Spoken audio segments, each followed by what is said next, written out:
Je m'appelle Naomi Brox. J'avais 34 ans.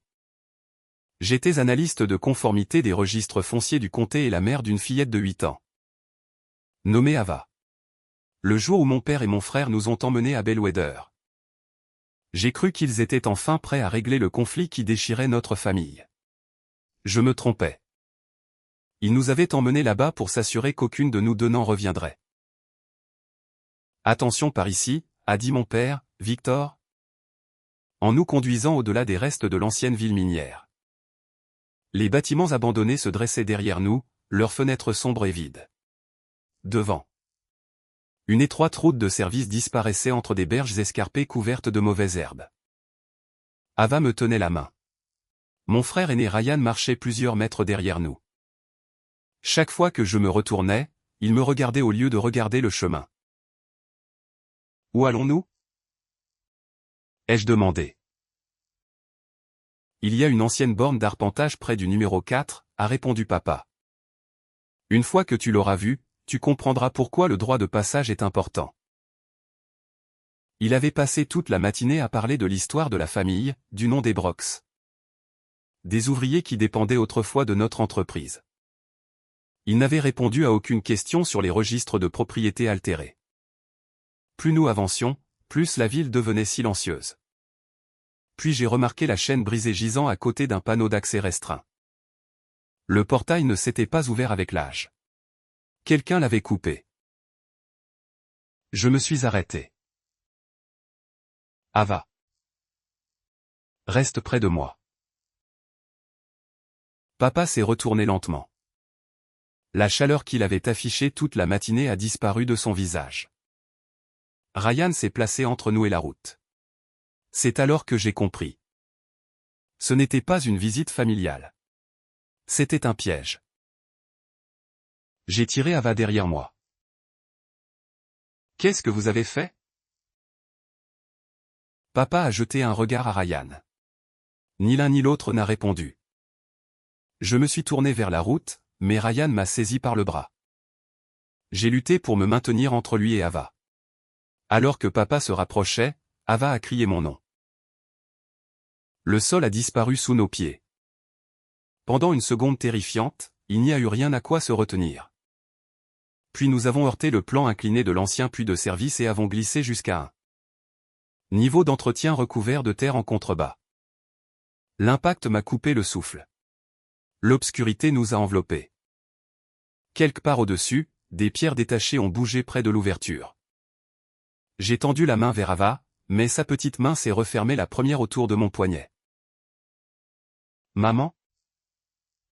A-t-elle chuchoté. Ne bouge pas. Je me suis figé. Sa voix n'était pas confuse. Elle était terrifiée et certaine. Ne bouge pas. A-t-elle répété. Ils ont dit qu'ils vérifieraient. Des pas ont gratté près de l'entrée au-dessus de nous. La voix de Ryan a porté dans l'obscurité. Tu vois quelque chose?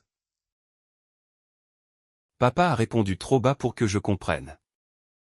Un étroit faisceau de lumière a balayé la paroi du puits puis a disparu. J'ai pressé mon visage contre le sol froid et gardé un bras autour d'Ava. Je voulais l'appeler par son nom.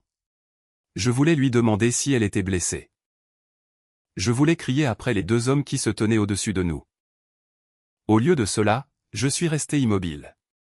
Ava a fait de même. Après plusieurs secondes insupportables, les pas se sont éloignés. Du métal a traîné sur la pierre. Quelque chose de lourd a recouvert l'entrée, réduisant la faible lumière du jour à une fine ligne grise. Puis le silence est revenu. J'ai attendu de ne plus entendre le véhicule à l'extérieur. Ava. Je suis là. Je l'ai serré contre moi. Pourquoi m'as-tu dit de ne pas bouger? Elle a hésité. Parce que j'ai entendu oncle Ryan parler à grand-père avant qu'il nous emmène ici. Mon cœur s'est mis à battre plus fort. Qu'est-ce qu'il a dit? Ava s'est penchée plus près et a chuchoté quelque chose qui a changé tout ce que je croyais sur ma famille, non seulement sur ce qui venait de nous arriver, mais aussi sur ce qui était arrivé à mon mari 3 ans plus tôt. Un instant. J'ai cessé de respirer. Avant de vous dire ce qu'Ava a entendu, abonnez-vous à la chaîne. Activez la cloche de notification et aimez cette vidéo. Cela aide davantage de personnes à découvrir des histoires sur la reconnaissance de la trahison, la protection des personnes qui dépendent de nous et le refus de laisser des familles puissantes contrôler la vérité. Pour comprendre pourquoi mon père et mon frère voulaient nous faire entrer dans cette mine, je dois vous ramener 3 jours avant Bellwether, avant la chaîne brisée. Et avant que je réalise que la mort de mon mari n'avait jamais été un accident. 3 jours plus tôt. Le premier avertissement est apparu à la page 47 d'un dossier de réaménagement. J'étais assise dans mon bureau au service des registres du comté en examinant des documents liés à un accord d'achat de 11,8 millions pour l'ancienne propriété Brox Réclamation. Un promoteur d'énergie renouvelable voulait acquérir le terrain minier abandonné et y construire un site solaire et de stockage par batterie. Le projet promettait des emplois, des financements pour le nettoyage et plus d'argent que l'entreprise de mon père n'en avait gagné. Depuis des années. Il y avait un problème. Le promoteur ne pouvait pas atteindre la propriété sans un droit de passage détenu en fiducie pour moi. Ma grand-mère, Evelyne, avait placé ce terrain hors du contrôle direct de mon père. Je n'avais jamais compris pourquoi elle l'avait fait. Papa le décrivait toujours comme une interférence inutile d'une vieille femme. Maintenant, le promoteur avait besoin de ma signature. Papa l'exigeait depuis des semaines. Je vérifiais les divulgations environnementales lorsque j'ai remarqué le nom au bas d'une certification. Marcus Hay, ingénieur environnemental, mon défunt mari. Au début, j'ai cru que le chagrin me jouait un tour cruel. J'ai relu le nom, puis j'ai vérifié la date d'approbation. Le document avait été finalisé 11 mois après la mort de Marcus. J'ai ouvert la copie archivée du comté. Même nom, même numéro d'identification professionnelle, même approbation électronique. Mais la signature n'avait pas l'air juste. Marcus était méticuleux. Ses lettres penchaient légèrement vers l'avant. Et il croisait toujours le dernier trait de son nom de famille. La signature sur le rapport était plus plate et plus lourde. Plus important encore. Un homme mort ne pouvait pas certifier une nouvelle inspection environnementale. J'ai imprimé le rapport et l'ai comparé avec un document plus ancien que Marcus avait signé lorsqu'il travaillait sur le site de Bellwether. Ils n'étaient pas les mêmes. Mon téléphone a sonné. Le nom de papa est apparu à l'écran. Je l'ai fixé avant de répondre. « As-tu fini d'examiner l'accord d'accès ?» a-t-il demandé. Pas de salutation. Pas de questions sur Ava. Pas encore. Nous en avons parlé. Naomi. La clôture a lieu vendredi prochain. J'ai trouvé une certification avec le nom de Marcus dessus. Un silence? Seulement une seconde. Puis papa a expiré avec impatience. Ce vieux dossier encore. Il a été approuvé après sa mort. Les dossiers sont recopiés. Tu le sais. Mieux que quiconque. Son numéro professionnel a été utilisé pour certifier de nouveaux tests. Tu transformes une erreur administrative en accusation. Je n'ai accusé personne. Tu n'as pas besoin. Je l'entends dans ta voix. C'était ainsi que papa contrôlait une discussion. Il forçait l'autre personne à défendre une émotion au lieu d'examiner les faits. Je répondais à cette tactique depuis l'âge de 16 ans. Après la mort de ma mère, papa était devenu le centre de ce qui restait de notre famille. Ryan se rebellait ouvertement. Je survivais en maintenant la paix. Chaque fois que papa se mettait en colère, j'adoucissais mon langage. Chaque fois que Ryan exigeait quelque chose, je compromettais. Chaque fois que l'un ou l'autre me blessait. Je me rappelais que les relations familiales étaient compliquées. Marcus avait l'habitude de me dire que comprendre le comportement de quelqu'un n'exigeait pas de l'accepter. Je l'avais aimé pour cela. J'avais rarement suivi son conseil. J'ai besoin des dossiers de tests originaux. Ai-je dit. Tu dois signer l'accord. Je ne certifierai rien tant que je ne saurai pas pourquoi le nom de Marcus s'y trouve. La voix de papa s'édurcit. Sais-tu combien de familles dépendent de cette vente? Alors les documents devraient résister à un examen de base. Tu parles exactement comme ta grand-mère. Il le voulait comme une insulte. Je l'ai pris comme un avertissement. Après l'appel, j'ai cherché dans la base de données du comté tous les documents de Bellwether déposés pendant les 5 années entourant la mort de Marcus. Plus je regardais en profondeur, moins les divergences semblaient accidentelles. Les coordonnées d'arpentage avaient changé entre les versions. Une désignation de risque environnemental avait disparu. Une zone de stockage de déchets figurant sur une carte était absente de la suivante. Plusieurs certifications faisaient référence à des résultats de laboratoire qui n'étaient pas inclus dans les archives du comté. Puis j'ai trouvé le résumé de la fiducie. Mon nom apparaissait en premier. Celui d'Ava figurait sous le mien en tant que bénéficiaire successoral. Le nom de Ryan venait en dernier.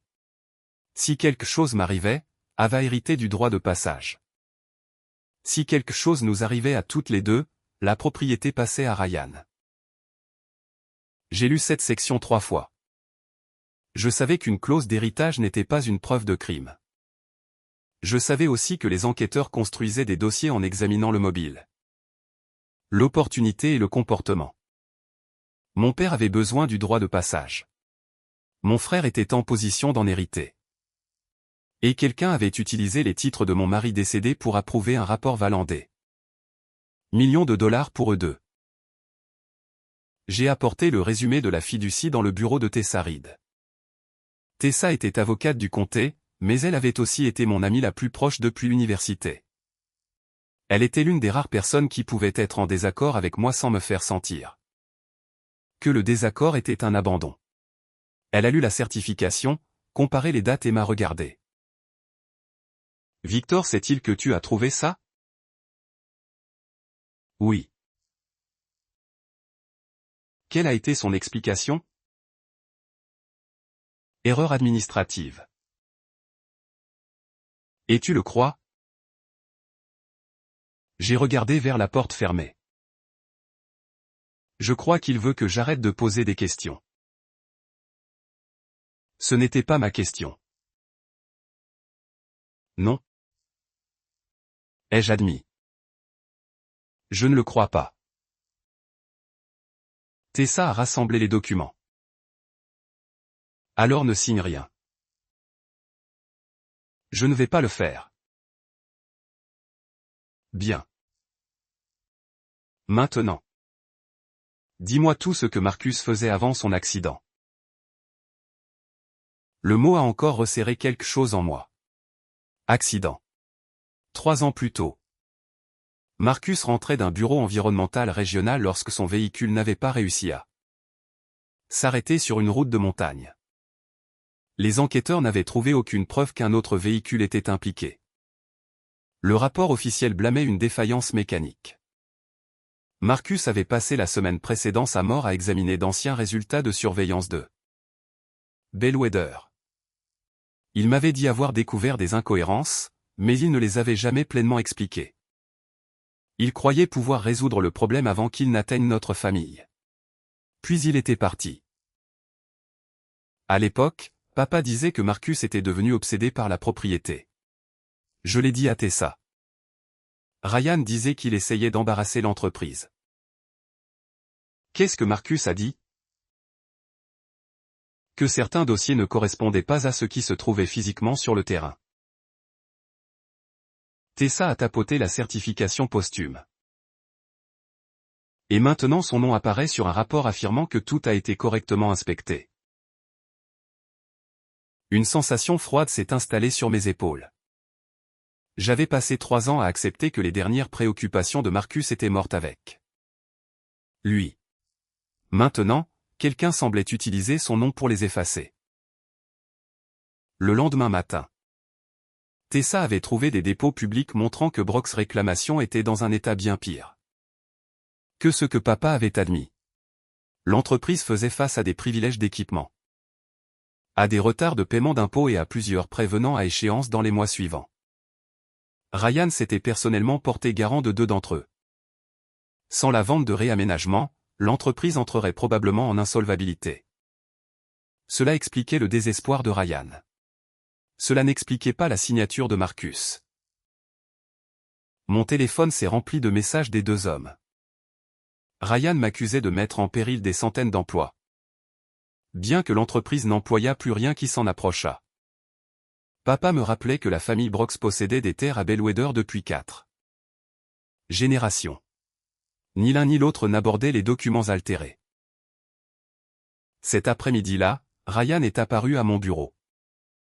Il s'est appuyé contre le bord de mon bureau comme si nous étions encore des frères et sœurs se disputant dans la maison de notre enfance.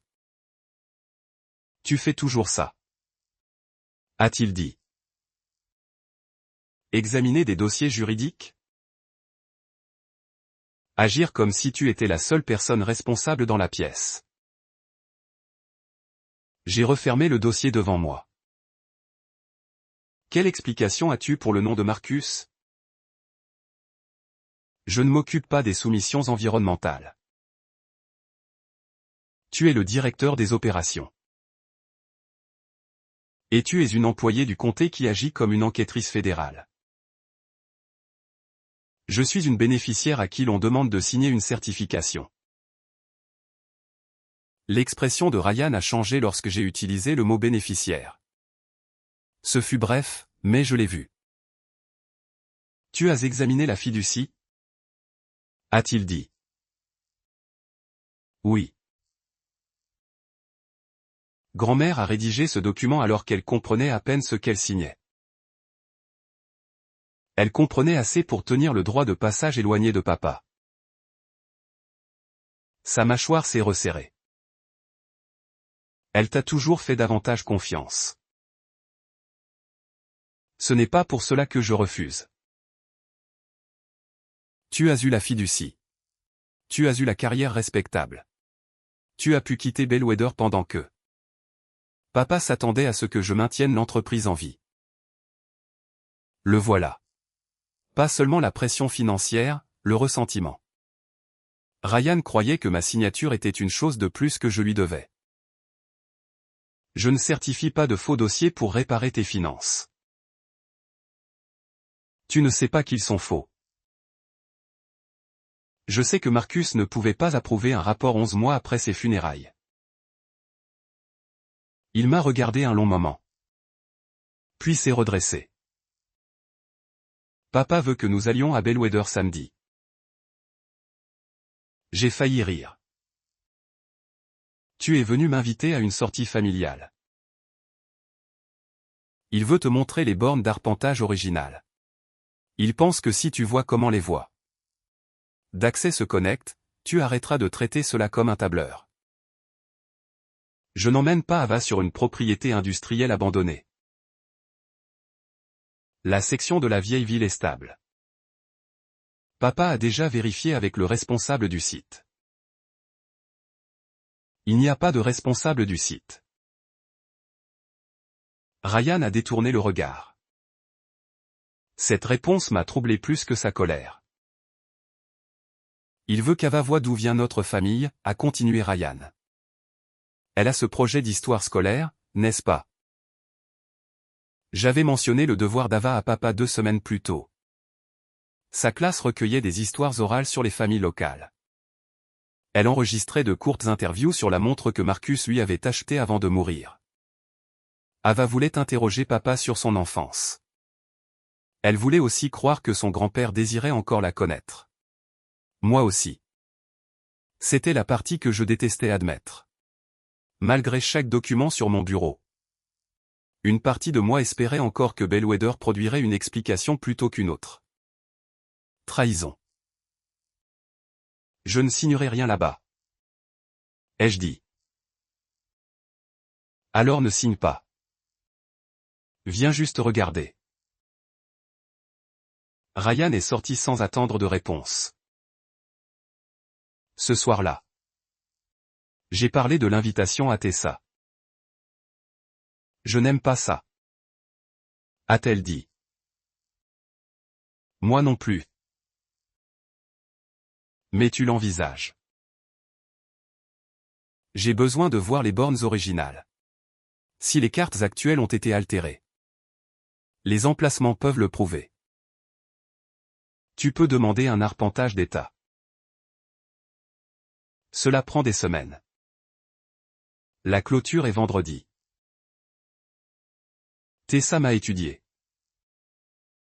Est-ce la seule raison?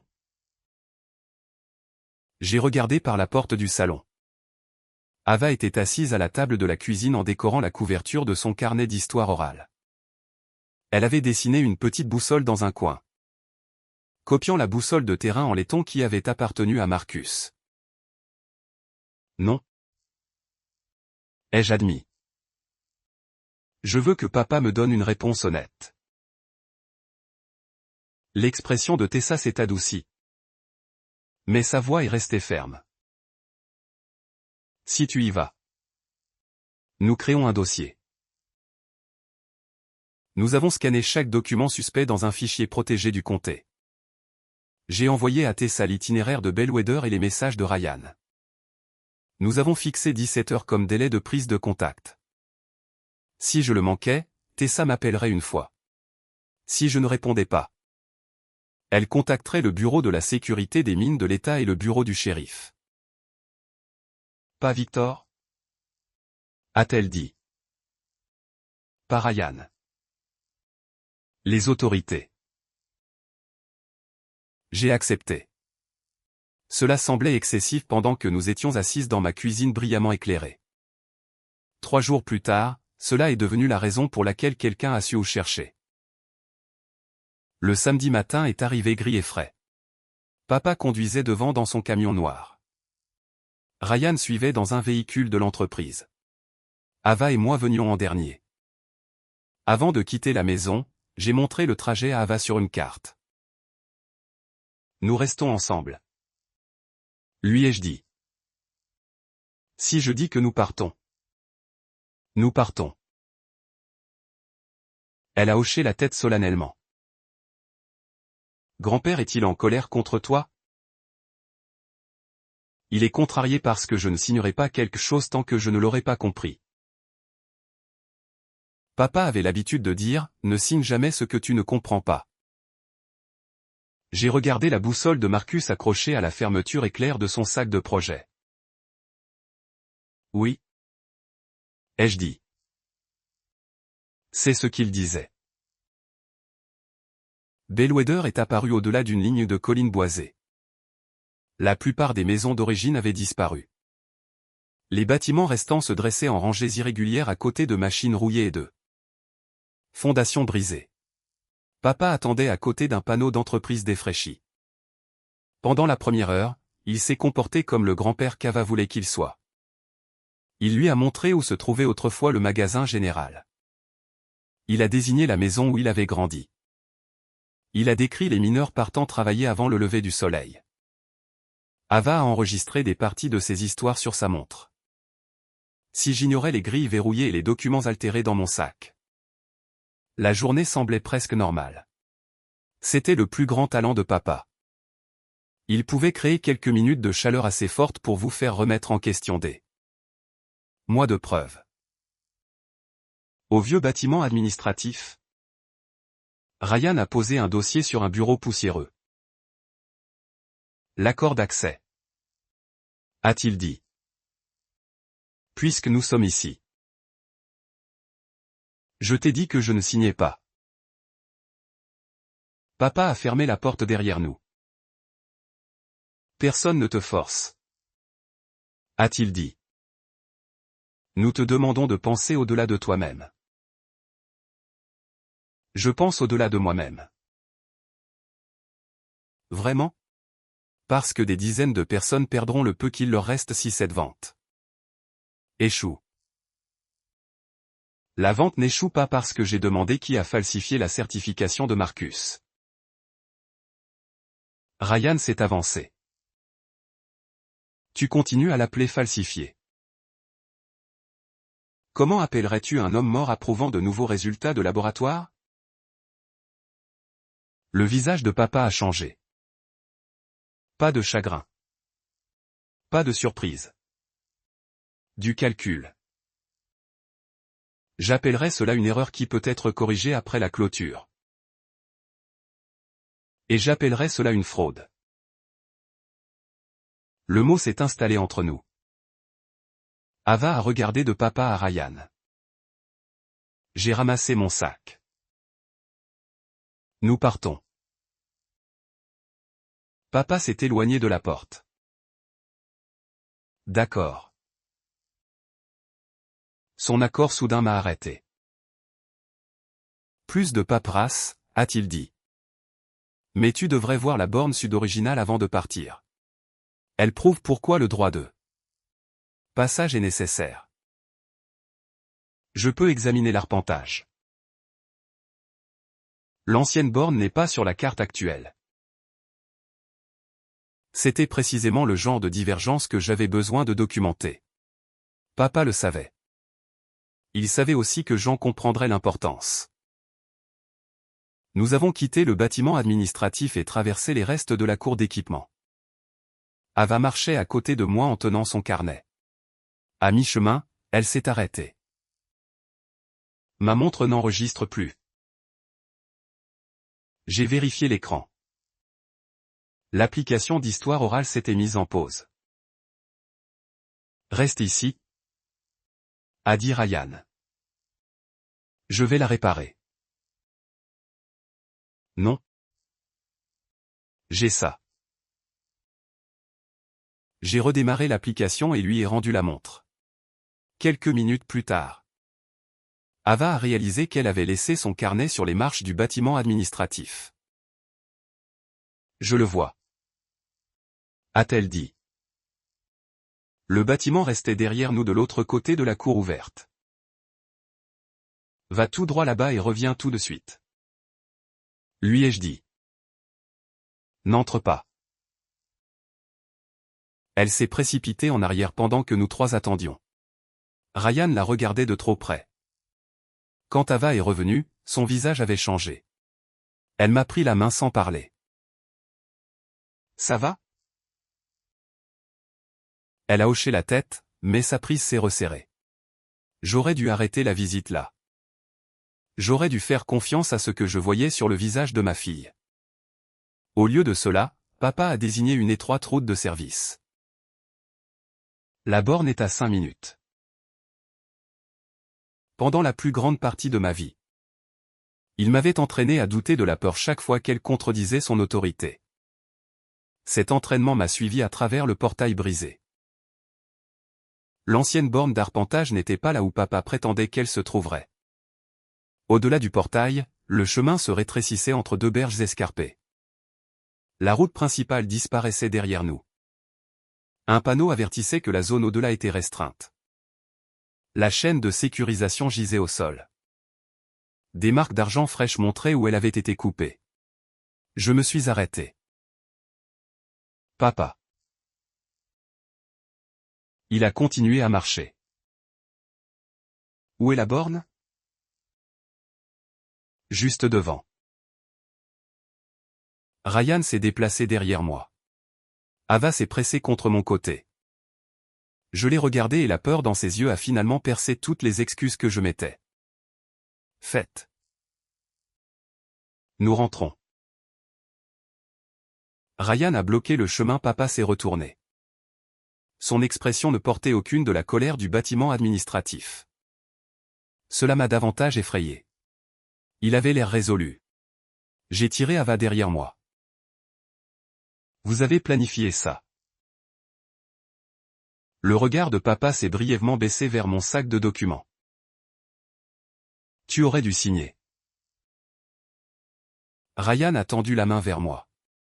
Je me suis tordu pour m'éloigner et j'ai poussé Ava vers la route. Mais papa s'est placé sur son chemin. Tout s'est passé en même temps. Ryan m'a saisi par le bras. J'ai crié à Ava de courir. Papa l'a attrapée avant qu'elle ne puisse passer. J'ai lutté pour la rejoindre. Puis Ryan a poussé de tout son poids et papa a relâché Ava dans la même direction. Le sol a disparu sous nos pieds. Nous avons glissé dans le puits de service escarpé et atterri sur le niveau d'entretien inférieur. Pendant plusieurs secondes, je n'ai rien entendu d'autre que ma propre respiration irrégulière. Puis la main d'Ava a trouvé la mienne. « Maman » a-t-elle chuchoté. « Ne bouge pas. » J'ai essayé de lever la tête. « Non. Ne bouge pas. » Ils ont dit qu'ils reviendraient s'ils nous voyaient bouger. Sa certitude m'a arrêté. Nous sommes restés immobiles pendant que des pas approchaient de l'ouverture. Un faisceau a brièvement balayé le mur au-dessus de nous. Ryan a demandé si papa pouvait voir quelque chose. Papa a répondu que le puits s'occuperait du reste. La lumière a disparu. Du métal a gratté sur l'entrée. Puis leurs pas se sont retirés. J'ai attendu que le bruit des camions s'estompe. Ce n'est qu'alors que j'ai serré Ava contre moi. « Dis-moi ce que tu as entendu. » Sa voix tremblait. Quand je suis revenu chercher mon carnet. Oncle Ryan et grand-père étaient derrière le bâtiment administratif. Je lui ai tenu la main. Qu'est-ce qu'ils ont dit? Oncle Ryan a dit, tu as trouvé le rapport avec le nom de papa. Marcus. Ava l'appelait toujours papa. Elle a avalé sa salive. Il a dit que papa avait trouvé les déchets enterrés et copié les vrais résultats des tests.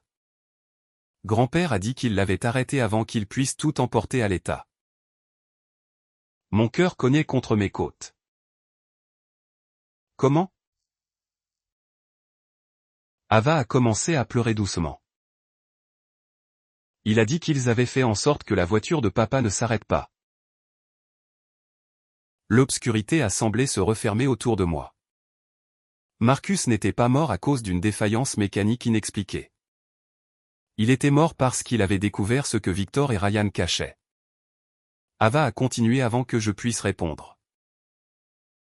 Oncle Ryan a dit que si toi et moi étions partis, la terre de grand-mère Evelyn deviendrait la sienne. Alors il pourrait tout vendre. Un instant, je n'ai pas pu respirer. Chaque dossier inexpliqué s'est aligné d'un coup. La dernière semaine de Marcus à Bellwether. Les résultats de tests manquants. L'insistance de papa sur le fait qu'il était devenu obsédé. La colère de Ryan au sujet de la fiducie. La certification posthume. La vente précipitée. Il n'avait pas emmené Ava parce qu'il voulait qu'elle apprenne sur sa famille. Il l'avait emmenée parce que son nom venait après le mien. J'ai appuyé mon front contre le sien. Écoute-moi. Rien de ce qu'ils ont fait n'est de ta faute. Mais je les ai entendus. Et me le dire était la bonne chose. Tu n'es pas responsable de réparer cela. C'est moi. Est-ce qu'ils vont revenir? Je ne sais pas. C'était la réponse la plus honnête que je pouvais lui donner. Mais Tessa sait où nous sommes. Elle a chaque document que j'ai trouvé. Et elle sait que nous devions appeler avant 17 heures. J'ai cherché mon téléphone, mais il n'était plus dans la poche de mon manteau. Ryan a dû le prendre avant de me pousser. Ava a regardé sa montre. Le symbole d'enregistrement était encore visible, bien que l'appareil n'ait aucun signal sous terre. L'application tournait lorsqu'elle était revenue chercher son carnet. Elle avait peut-être capturé une partie de la conversation. Elle avait peut-être aussi capturé ce qui s'était passé près du puits. Nous n'avions pas besoin d'enquêter nous-mêmes. Nous devions rester ensemble et attendre une aide formée. Au-dessus de nous. La lumière du jour s'était réduite à une fine ligne autour de l'entrée recouverte. J'ai serré Ava contre moi et écouté le silence. 3 jours plus tôt, j'avais voulu une réponse honnête de mon père. Maintenant je l'avais. Victor Brox n'avait jamais considéré la vérité comme faisant partie de l'héritage familial. Il considérait la vérité comme quelque chose à contrôler. Marcus avait essayé de l'exposer. J'avais commencé à suivre les mêmes preuves. Et quand papa avait réalisé qu'il ne pouvait plus commander mon silence, il avait décidé de m'enterrer avec. Mais il avait fait une erreur. Avant de venir à Bellwether, j'avais cessé de faire confiance à ses promesses. J'avais fait confiance au dossier.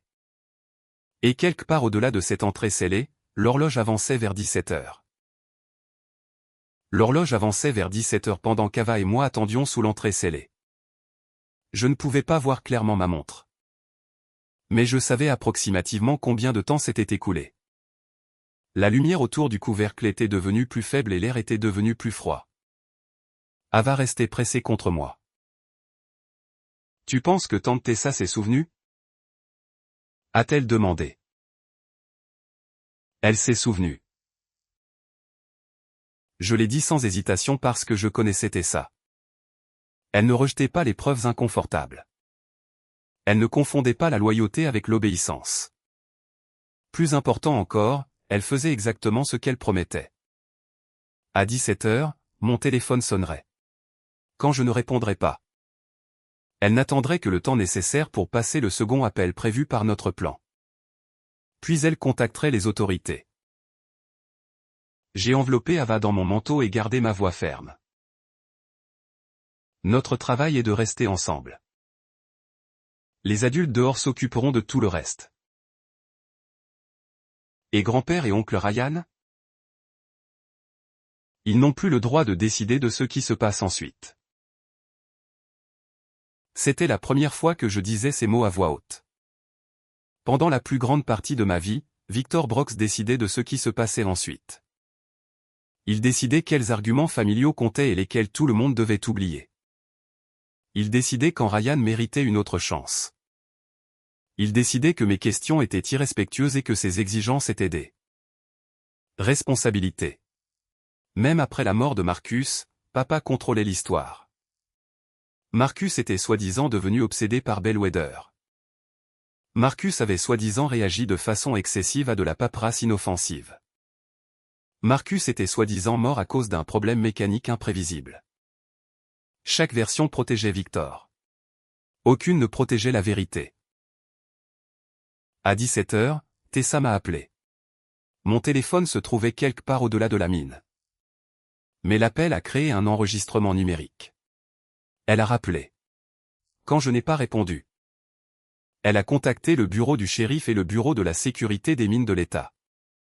Elle leur a envoyé notre itinéraire, le programme de Bellwether, les messages de Ryan, les documents de fiducie et la certification altérée portant le nom de Marcus.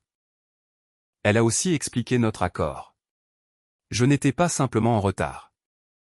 J'avais manqué un délai de sécurité établi parce que je croyais que Victor et Ryan pouvaient dissimuler un crime grave.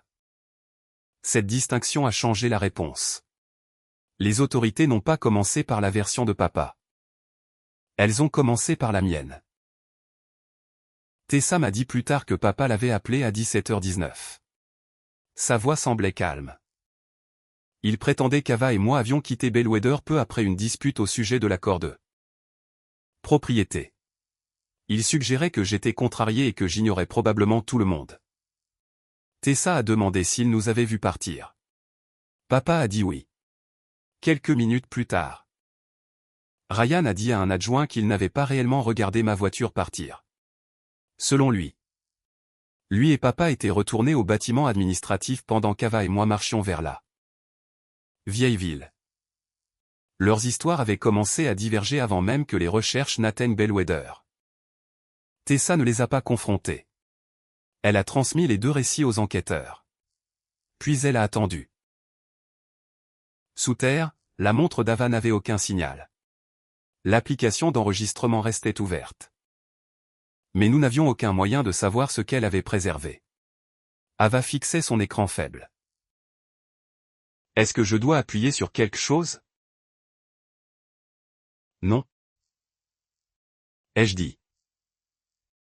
Laisse-la exactement comme elle est. Ce n'était pas la peur qui parlait. C'était la partie de moi formée à préserver les dossiers. Marcus avait découvert quelque chose d'important et avait essayé de nous protéger en portant le fardeau seul. Je comprenais pourquoi il l'avait fait.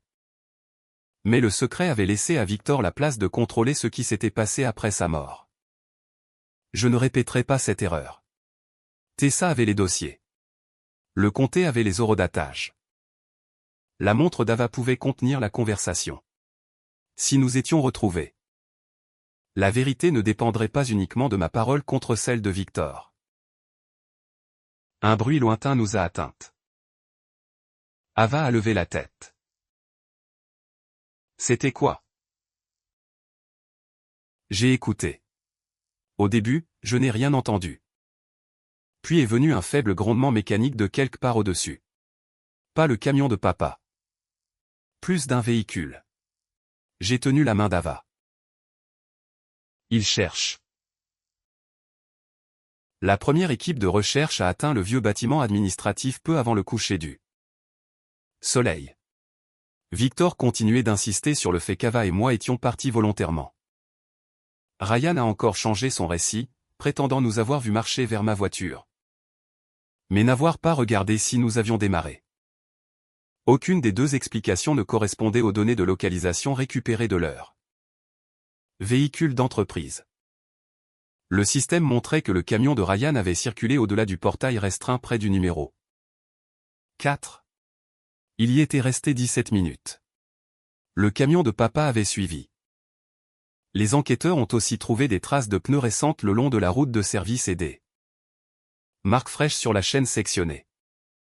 Le vieux couvercle du puits avait été déplacé de sa position puis remis en place. Si Ava et moi étions entrés seuls dans la zone restreinte, il n'y avait aucune explication à la présence préalable des véhicules de Victor et Ryan. Il n'y avait aucune explication pour le portail coupé. Il n'y avait aucune explication pour le couvercle dérangé. La recherche a immédiatement changé. Des professionnels de sauvetage minier ont sécurisé la zone et ouvert l'entrée. La lumière est apparue au-dessus de nous pour la première fois depuis des heures. Une voix a appelé dans le puits. J'ai répondu jusqu'à ce que quelqu'un confirme qu'il pouvait m'entendre. Ava a commencé à pleurer et je l'ai serré fort. Ils nous ont trouvés. Ai-je dit. Tessa s'est souvenue. L'équipe de sauvetage nous a sortis avec précaution. Ava n'a jamais relâché ma main. Les secouristes nous ont éloignés de l'entrée et nous ont examinés avant de nous transporter pour des soins supplémentaires.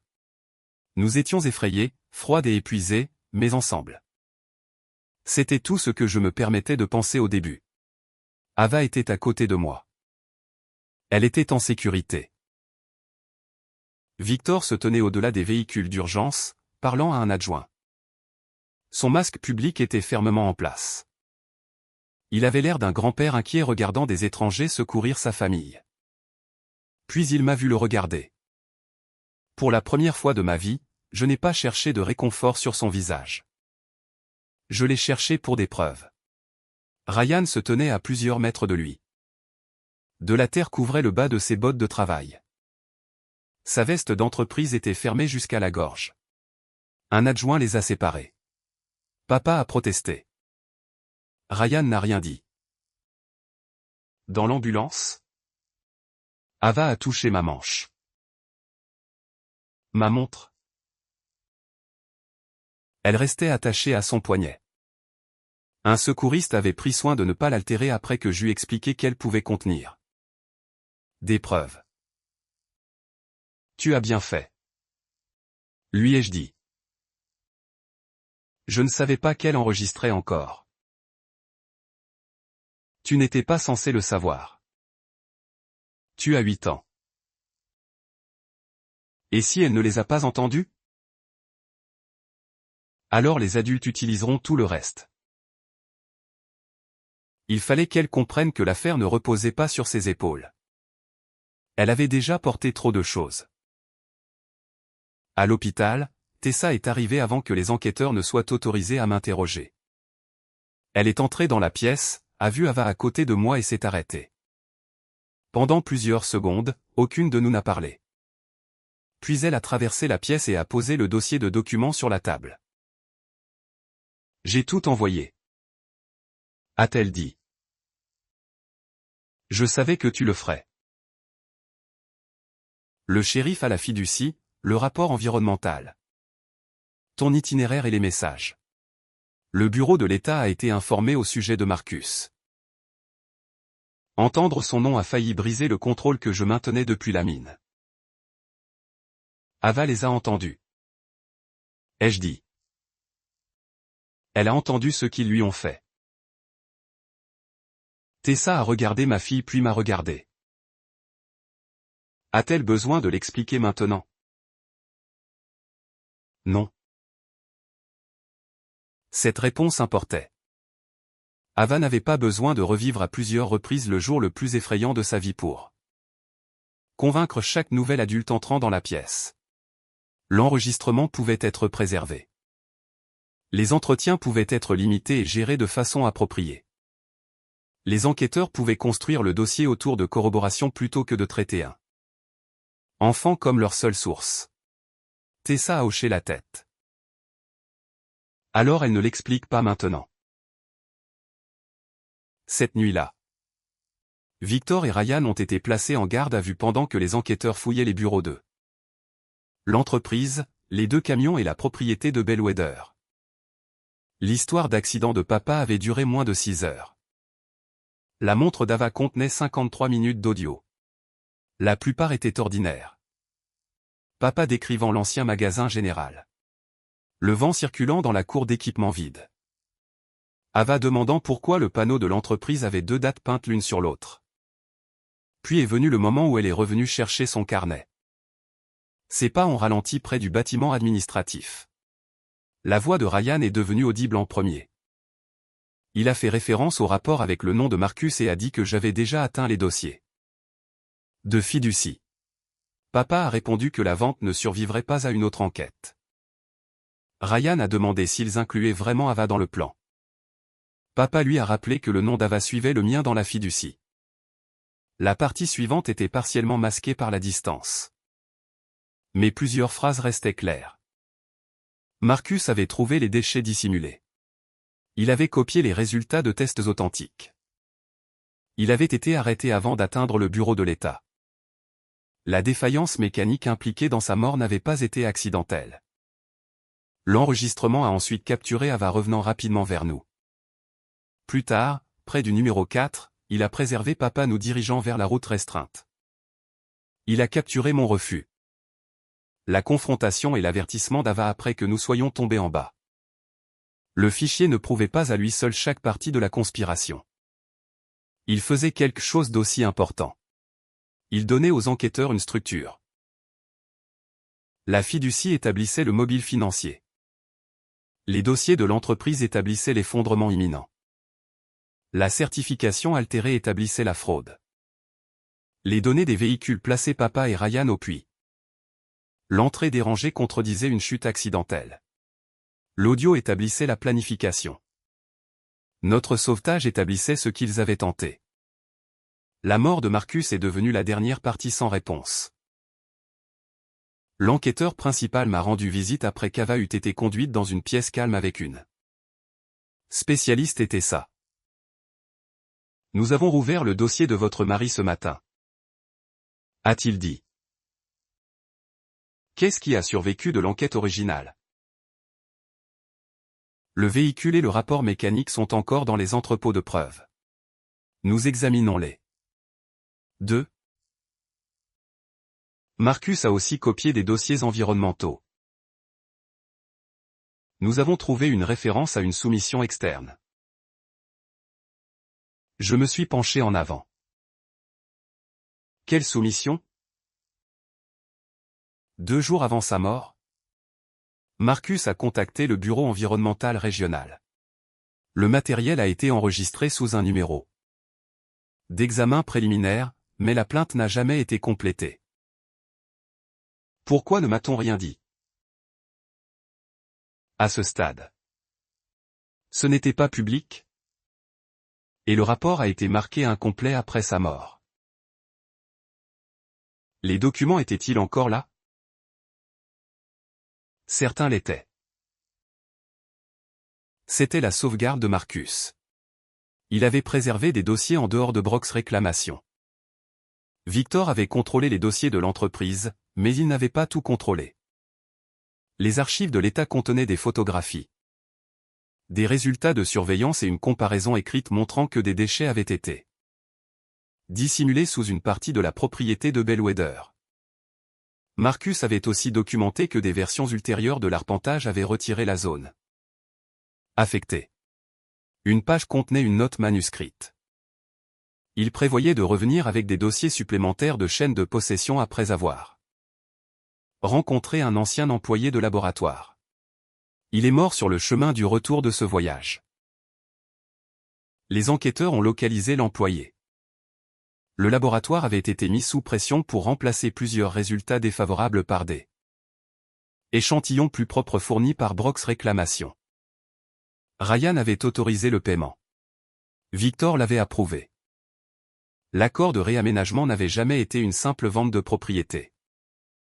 C'était leur dernière occasion de convertir un terrain contaminé en millions de dollars avant que les dettes de l'entreprise et les faux rapports ne deviennent publics. Marcus les avait presque arrêtés 3 ans plus tôt. Je les avais presque arrêtés lorsque j'avais trouvé son nom. C'est pourquoi ils avaient décidé que 2 générations de leur propre famille étaient devenues des pertes acceptables. Pendant la première semaine, Victor et Ryan ont maintenu une seule défense. Ils prétendaient que l'enregistrement de Bellwether avait été mal compris. Ils disaient que la conversation au sujet de Marcus ne faisait référence qu'à l'arrêt de son enquête par les canaux de l'entreprise. Ils décrivaient l'incident de la mine comme une confrontation familiale suivie d'un accident tragique. Puis l'examen médico-légal du couvercle du puits a montré qu'il avait été déplacé après qu'Avae soyons descendus. Les dossiers des véhicules montraient le camion de Ryan quittant le numéro 4 et retournant brièvement au bâtiment administratif. Une perquisition du bureau de l'entreprise a découvert une copie imprimée du résumé de la fiducie dans le bureau de Ryan. Mon nom et celui d'Ava avaient été surlignés. Le mot transfert apparaissait à côté du sien. Leur histoire unie a commencé à s'effondrer. Papa l'a brisé en premier. Lors d'un entretien formel. Il a prétendu que Ryan était devenu instable à cause de la dette de l'entreprise. Il a dit que Ryan avait planifié l'attaque, coupé le portail et l'avait forcé à participer. Papa s'est décrit comme une autre personne piégée par le désespoir de Ryan. L'argument aurait pu fonctionner sur quelqu'un qui ne les avait jamais connus. Ryan avait passé toute sa vie à obéir à Victor. Papa contrôlait les affaires, la propriété, les comptes et l'idée que Ryan se faisait de sa propre valeur. Ryan était responsable de ses choix, mais il n'avait jamais été le chef. Quand Ryan a appris ce que papa avait dit, ce qui restait de leur alliance a pris fin. Son avocat a contacté les procureurs. Ryan a commencé à coopérer. Il a confirmé que Marcus avait découvert les déchets dissimulés et avait refusé de les ignorer. Il a confirmé que Victor avait ordonné le plan utilisé pour empêcher Marcus de livrer les preuves restantes. Ryan a aussi admis avoir participé à la dissimulation par la suite. 3 ans plus tard, quand j'ai trouvé la certification posthume, Victor a décidé que l'ancien problème était revenu. La clôture du réaménagement créait le délai. La fiducie créait le mobile. Bellwether créait l'opportunité. Ryan a expliqué qu'ils avaient choisi le numéro 4 parce que papa croyait qu'un incident là-bas pouvait être présenté comme une intrusion sur une propriété instable. Avec mon téléphone retiré et l'entrée recouverte. Il s'attendait à ce que personne ne sache exactement où nous étions allés. Il n'avait pas supporté ça. Il n'avait pas su que j'avais copié les documents. Il n'avait pas réalisé que l'application d'histoire orale d'Ava enregistrait chaque précaution qu'il n'avait pas remarqué existait parce que j'avais enfin commencé à faire davantage confiance aux preuves qu'aux promesses familiales. Les procureurs ont offert à Ryan une considération limitée pour avoir fourni des dossiers corroborants et un récit complet. Cela ne l'a pas libéré. Cela ne l'a pas transformé en héros. Il n'a coopéré qu'après que Victor l'ait sacrifié. Mais sa décision a fourni le lien manquant entre la mort de Marcus et l'attaque au numéro 4. Papa m'a envoyé 3 lettres en attendant son procès. J'ai renvoyé les 2 premières sans les ouvrir. J'ai lu la 3e uniquement parce que mon avocat a dit qu'elle faisait référence à la fiducie. Papa ne s'est jamais excusé. Il a écrit sur l'entreprise. Il a écrit sur l'histoire de Bellwether. Il a écrit sur les employés qui perdraient leur emploi et les familles qui me blâmeraient. Il a écrit que Marcus n'avait jamais compris ce que le nom Brox exigeait. Vers la fin, il a prétendu qu'Ava me en voudrait un jour d'avoir détruit son héritage. J'ai placé la lettre à côté du document de fiducie. Pendant des années, papa m'avait convaincu que les limites étaient des punitions. Cette lettre m'a montré la vérité. Il croyait encore que l'accès à moi était son droit. Il croyait encore que l'avenir de ma fille appartenait à son héritage. J'ai demandé à mon avocat d'envoyer une seule réponse. Toute communication future devait passer par le conseil. Il n'y aurait pas de rencontre privée, pas de médiation familiale. Pas d'occasion pour lui d'expliquer une tentative de meurtre comme un sacrifice. La relation était terminée. Les affaires pénales se sont déroulées au cours des 18 mois suivants. Ryan a plaidé coupable pour l'attaque de Bellwether, la conspiration, la fraude, l'obstruction et son rôle dans la dissimulation de ce qui était arrivé à Marcus. Sa coopération a réduit une partie de la peine potentielle, mais il a tout de même perdu sa liberté. Sa position et toute prétention qu'il espérait gagner par la fiducie. Victor est allé en procès. L'accusation ne s'est pas appuyée sur des confessions dramatiques. Elle s'est appuyée sur l'accumulation. Les archives environnementales de Marcus, les dossiers du laboratoire, la certification falsifiée. La clôture imminente de 8 millions, les dettes d'entreprise de Ryan. La succession de la fiducie, les données de localisation des véhicules, la chaîne coupée. Le couvercle de puits remplacé, l'enregistrement d'Ava, les déclarations contradictoires de papa. La corroboration de Ryan. Chaque pièce soutenait les autres. Les avocats de papa ont soutenu que Ryan avait agi de façon indépendante. Le dossier montrait l'approbation de Victor à chaque étape critique. Ils ont soutenu que les paroles enregistrées de papa étaient ambiguës. Ses actions au numéro 4 leur donnaient leur sens. Ils ont soutenu que j'utilisais un incident familial malheureux pour m'emparer du contrôle de la terre. La fiducie m'avait déjà donné le contrôle. Tout ce que j'avais fait, c'était refuser de le céder. Victor a été reconnu coupable des chefs d'accusation découlant de l'attaque, de la fraude, de l'obstruction et de l'affaire ouverte concernant Marcus. Il a perdu l'entreprise Brox en essayant de la préserver. Brox Réclamation est entré en administration judiciaire sous supervision judiciaire. L'accord de réaménagement s'est effondré après l'annulation des certifications environnementales. Les actifs de l'entreprise ont été dirigés vers les obligations de nettoyage, les restitutions et les créances des employés. Le nom Brox est resté sur le vieux panneau à Bellwether. Mais il ne contrôlait plus l'histoire officielle de la Terre. Le processus judiciaire n'a pas ressemblé à la fin triomphante que les gens imaginent lorsqu'ils entendent le mot justice. Marcus était toujours parti. Ava se réveillait encore de rêves effrayants. Je tendais encore parfois la main vers mon téléphone avec l'instinct d'appeler papa avant de me souvenir que l'homme que je voulais appeler n'avait jamais vraiment existé. La justice n'a pas restauré ce qui avait été pris. Elle a empêché Victor et Ryan de prendre quoi que ce soit d'autre. Ava a travaillé avec une conseillère formée au traumatisme. Ces questions ont changé lentement. Au début, elle voulait savoir pourquoi son grand-père avait cessé de nous aimer. Plus tard, elle a demandé s'il nous avait jamais aimés. Je lui ai dit la chose la plus honnête que je pouvais. Je crois qu'il ressentait quelque chose qu'il appelait amour. Mais l'amour sans sécurité, sans vérité ni responsabilité n'est pas quelque chose que nous devons accepter. Oncle Ryan était-il désolé? Je pense qu'il est devenu désolé de beaucoup de choses après avoir compris ce qu'elle lui coûterait. Ce n'est pas la même chose. Non. Ai-je dit. Ce n'est pas la même chose. Nous ne leur avons rendu visite à aucun des deux. Ava n'a jamais été obligée d'offrir le pardon en échange d'être considérée comme guérie. Elle a été autorisée à avoir 8 ans, puis 9, et finalement 10. Elle est retournée à l'école. Elle est retournée au dessin. Elle a cessé de vérifier 2 fois chaque porte verrouillée. Son projet d'histoire orale est resté inachevé dans un tiroir pendant près d'1 an. Je ne lui ai jamais demandé de le terminer. Un après-midi. Elle a apporté le carnet à la table de la cuisine et l'a ouvert à côté de la boussole de Marcus. Je veux changer le titre, a-t-elle dit. Quel était l'ancien? L'héritage de la famille Brox. Elle a fait une grimace au mot.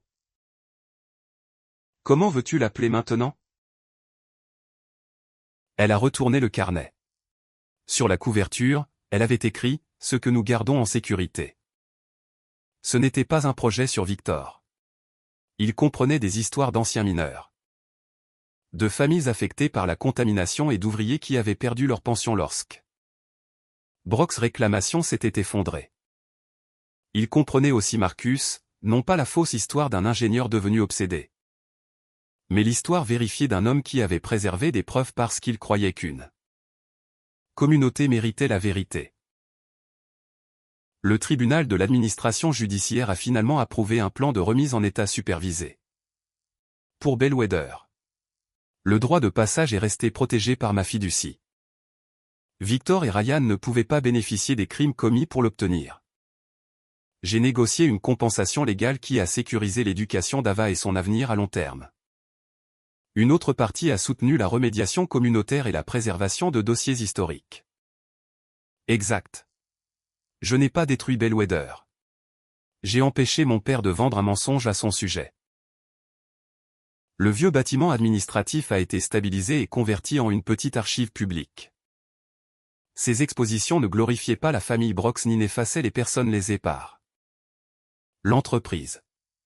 Elles documentaient les deux. 2 ans après l'attaque, l'archive a accepté le projet d'histoire orale achevé d'Ava. Elle a décidé d'y inclure la boussole en laiton de Marcus. Tu es sûr? Ai-je demandé.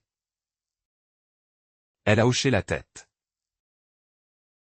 Elle nous a aidés à savoir quelle direction était la bonne. J'ai compris ce qu'elle voulait dire. Bien que la boussole elle-même n'eût jamais pris nos décisions. Les choix de Marcus nous avaient montré une direction. Les dossiers nous en avaient montré une autre. Finalement, Ava et moi avons appris à choisir par nous-mêmes. Le jour où le projet est entré dans l'archive. Nous sommes arrivés pendant que la lumière du matin remplissait la salle avant restaurée. Ava a placé son carnet dans la vitrine. Un membre du personnel a positionné la boussole de Marcus à côté. L'étiquette ne nous décrivait pas comme héritière de l'héritage Brox. Elle identifiait Marcus comme un ingénieur environnemental dont les dossiers préservés avaient aidé à exposer la contamination à Bellwether. Elle identifiait Ava comme l'élève qui avait recueilli les récits de la communauté après que la vérité fut devenue publique. Mon père avait passé sa vie à croire que l'héritage signifiait contrôler ce dont les gens se souvenaient. Il s'était trompé. L'héritage était ce qui restait après la fin du contrôle. C'était les preuves que Marcus avait protégées. C'était l'appel que Tessa avait passé quand j'avais manqué 17 heures. C'était une fillette de 8 ans crue sans être forcée de porter une responsabilité d'adulte. C'était une terre réparée au lieu d'être exploitée. C'était une vérité assez forte pour survivre aux personnes qui avaient essayé de l'enterrer. Ava m'a pris la main en quittant l'archive. Dehors, la colline remise en état était visible au-delà de la ville. L'entrée du numéro 4 avait été définitivement sécurisée sous la supervision de l'autorité de sécurité des mines. Nous ne nous sommes pas dirigés vers elle. Nous n'avions pas besoin de prouver quoi que ce soit en retournant à l'endroit où Victor et Ryan nous avaient laissés. Nous avons suivi le chemin public vers le parking. Au bord des marches, Ava s'est arrêtée et a regardé en arrière par la fenêtre de l'archive. La lumière du soleil se reflétait sur la boussole dans la vitrine. Prête ? Ai-je demandé. Elle a resserré sa main autour de la mienne. Prête. Nous avons marché ensemble dans la lumière du jour. Pour la première fois de ma vie, l'histoire de la famille Brox appartenait à la vérité. Et non à Victor. Et je ne la portais plus seule.